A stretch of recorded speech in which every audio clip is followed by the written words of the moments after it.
Imaginen esto, junio de 1969. Dos países vecinos se juegan la vida en la cancha para ir al Mundial de México 70. Unas semanas después, esos mismos países se están bombardeando.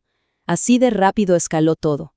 Hoy vamos a desarmar el mito de la que, muy mal, se conoce como la guerra del fútbol. A ver, esa es la pregunta del millón, ¿no? Y la respuesta corta es no. Pero la respuesta larga, la de verdad, es mucho más complicada y nos cuenta una historia increíblemente triste de cómo el deporte puede ser usado como un arma.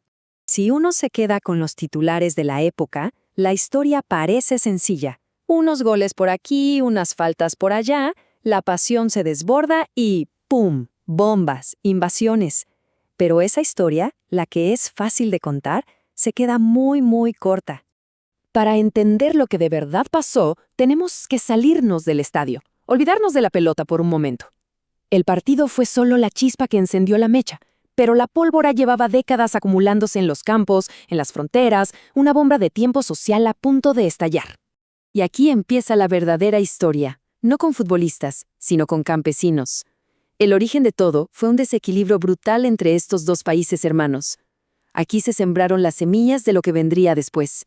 Miren este contraste, porque es la clave de todo. Por un lado, El Salvador, chiquito, llenísimo de gente y con casi toda la tierra fértil en manos de unas pocas familias de élite. Y justo al lado, Honduras, 5 veces más grande, con mucha menos gente y tierra de sobra. Era casi inevitable lo que iba a pasar, ¿no? 300,000. Detengámonos en esa cifra. No es solo un dato, son 300,000 historias. Familias enteras que durante años cruzaron la frontera buscando un pedazo de tierra para trabajar, una oportunidad. Llegaron a ser una quinta parte de la población rural de Honduras. Se integraron, compraron propiedades y se convirtieron en un motor económico. Pero, claro, en Honduras también había problemas. Sus propios campesinos presionaban por tierras. ¿Y cuál fue la solución del gobierno? Una ley de reforma agraria que sonaba bien en el papel, pero que en la práctica fue una herramienta para señalar a un culpable, el migrante salvadoreño. Les quitaron todo. Y esto se puso muy feo muy rápido. No fue algo pacífico, fue una expulsión violenta. Les quitaron sus tierras, sus casas, y grupos paramilitares como la Mancha Brava empezaron a aterrorizar a la población. Imaginen el pánico de tener que huir con lo opuesto, dejando tras la vida que construiste, para volver a un país que ya no tenía espacio para ti. Con este ambiente tan cargado, con miles de refugiados llegando a El Salvador contando historias de horror, llega el fútbol y se convierte en el escenario perfecto para que todo ese odio cuidadosamente alimentado por la prensa de ambos lados explotara. Fueron 3 partidos y cada uno fue un infierno. El primero, en Honduras. Los jugadores salvadoreños no pudieron dormir por la turba que rodeó su hotel. El segundo, en El Salvador, fue la venganza. El equipo hondureño tuvo que salir del estadio en vehículos blindados para salvar la vida. Para el tercero, el de desempate en México, el fútbol ya era lo de menos. Y en medio de la locura, una tragedia personal es convertida en propaganda. Una joven, Amelia Bolaños, se quita la vida, supuestamente por la derrota de su equipo. La prensa y el gobierno salvadoreño toman su historia y la convierten en una mártir de la patria. Su funeral fue un espectáculo nacional, para encender aún más el nacionalismo.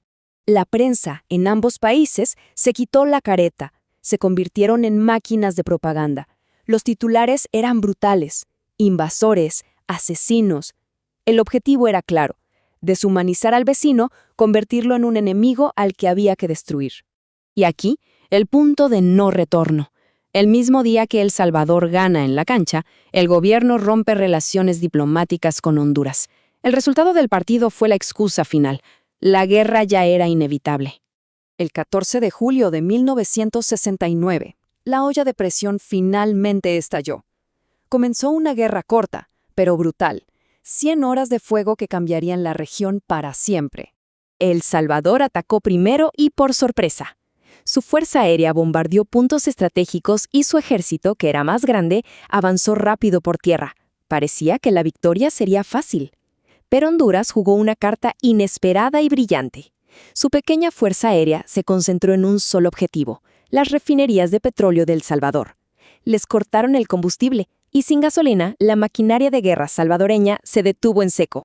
Y ojo a este dato que es increíble. Esta guerra tiene el honor, por así decirlo, de ser la última en la historia con combates aéreos entre aviones de la Segunda Guerra Mundial. Imagínense, viejos Mustangs P-51 contra Corsairs F-4U peleando en los cielos de Centroamérica en 1969. Un pedazo de historia militar fuera de su tiempo. La guerra duró solo 100 horas, un suspiro, pero sus consecuencias, el dolor y la destrucción que dejó, esas se sintieron por décadas. La Organización de Estados Americanos logró forzar un alto al fuego. Y fue entonces cuando se empezó a ver el costo real de esta locura. Entre 2.000 y 3.000 muertos, la mayoría civiles. Más de 100.000 personas desplazadas. Y económicamente un desastre para toda la región. El Mercado Común Centroamericano, que era un proyecto de integración prometedor, se vino abajo.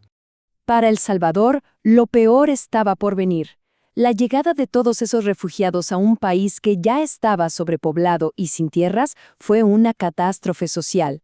Esa tensión fue uno de los detonantes directos que, una década después, hundiría al país en una brutal guerra civil de 12 años.